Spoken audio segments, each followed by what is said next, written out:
भारत सरकार के पेट्रोलियम एवं प्राकृतिक गैस मंत्रालय के अधीन कार्यरत agency gas authority of India limited यानी गेल में कार्यरत एग्जीक्यूटिव डायरेक्टर के.बी. सिंह, जिन्हें कृष्ण बल्लभ सिंह भी कहा जाता है, उन्हें 50 लाख रुपये रिश्वत लेने के आरोप में सीबीआई ने गिरफ्तार कर लिया है।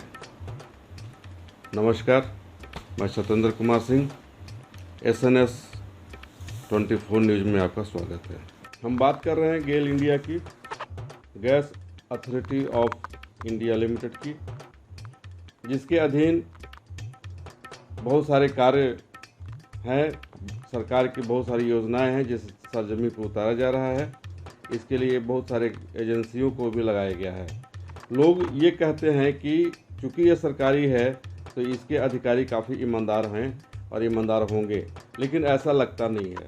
गेल इंडिया के अधीन बहुत सारी योजनाएं ऐसी है जो आज भी करोड़ों रुपये की लागत के बाद भी, करोड़ों रुपये की निकासी किए जाने के बाद भी, करोड़ों रुपये लगाने के बाद भी आधा अधूरा पड़ा हुआ है।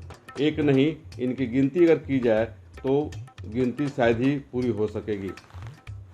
इसी एवज में एडवांस इंफ्रास्ट्रक्चर प्राइवेट लिमिटेड के एक हैं CEO सुरेंद्र कुमार शर्मा जी।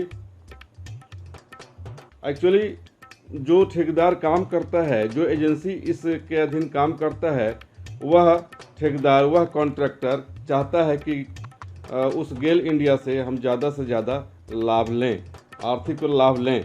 उस आर्थिक लाभ लेने के एवज में संबंधित अधिकारी भी उनसे आर्थिक लाभ की उम्मीद करता है और इसी उम्मीद में गेल के एग्जीक्यूटिव डायरेक्टर हैं, उनसे लाभ लेने की बात हुई। उनसे यह बात चली कि भाई हम जो है आपको बिल तो देंगे ही और जो भी लाभ हो सकता है आर्थिक लाभ हम आपको पहुंचाएंगे, लेकिन इसके एवज में 50 लाख रुपए हमें आपको देने होंगे। तैयारी भी हो गई।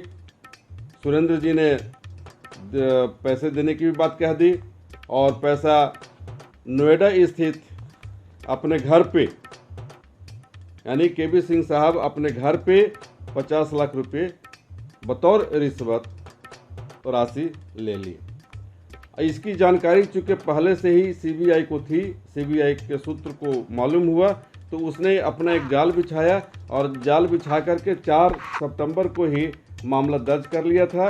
और 4 सितंबर को जो मामला दर्ज किया गया था उसमें सुनील कुमार मैकॉन के महाप्रबंधक हैं, उनके साथ साथ अन्य 6 लोगों को भी आरोपी बनाया गया था।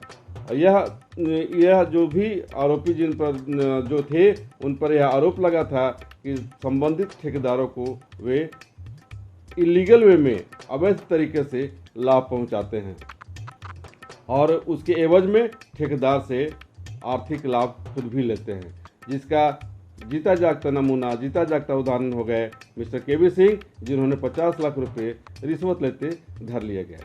और जब वहाँ पे सीबीआई की टीम पहुंची तो सीबीआई की टीम पहुंचकर 5 तारीख को यानी 5 सितंबर को उनके आवास की जांच की गई।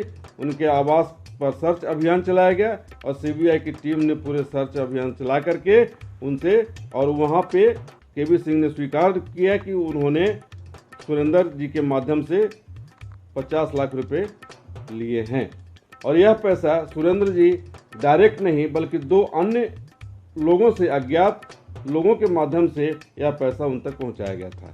नतीजतन स्थिति को देखते हुए यानी भ्रष्टाचार निवारण एक्ट के तहत इन्हें गिरफ्तार कर लिया गया और गिरफ्तार करने के बाद केवल सुरेंद्र ही नहीं, केवल के.बी. सिंह ही नहीं, बल्कि उनके साथ में हर्ष यादव, सूर्य वेश, धर्मेंद्र सिंह, CGM गेल हैं, इनको भी गिरफ्तार किया गया है और सुनील कुमार को तो भी गिरफ्तार कर ही लिया गया है और इनको गिरफ्तार करके सीबीआई पूछताछ कर रही है। इसकी सूचना संबंधित अधिकारी को भी दे दी गई और सीबीआई ने जब यह सूचना दे दी गेल इंडिया को, तो गेल इंडिया के सेक्रेटरी हैं मिस्टर महेश अग्रवाल, इन्होंने पत्र जारी करके पूरे कंपनी को यह बता दिया है, यह सूचना दे दिया है कि एक्जीक्यूटिव डायरेक्टर मिस्टर केवी सिंह के साथ साथ अन्य अधिकारी जिनका नाम अभी बताया गया है वो सारे के सारे सीबीआई के गिरफ्त में है। इन लोगों पर घूस लेने का आरोप है और घूस लेने का आरोप सच भी हो गया है, पुष्टि हो गई है, इसलिए तत्काल इन्हें ड्यूटी करने से मना कर दिया गया है। अब देखना ये है कि अगर अधिकारी सरकारी अधिकारी भी अगर घूस लेकर काम कराएंगे तो ऐसी स्थिति में सरकार की योजनाएं कैसे सरजमी पर उतरेगी, क्या उसका होगा, यह सोचने और समझने की बात है, चिंतनीय विषय है। हम आगे आपको बताएंगे कि गेल इंडिया की इसी गलत नीतियों के कारण, इसी घूसखोरी के कारण कई परियोजनाएं ठप पड़ी हुई हैं, आधा अधूरा पड़ा हुआ है। और कौन कौन सी योजना आधा अधूरा पड़ा हुआ है ये मैं आपको अगले न्यूज़ के साथ में आपको बताऊंगा। धन्यवाद।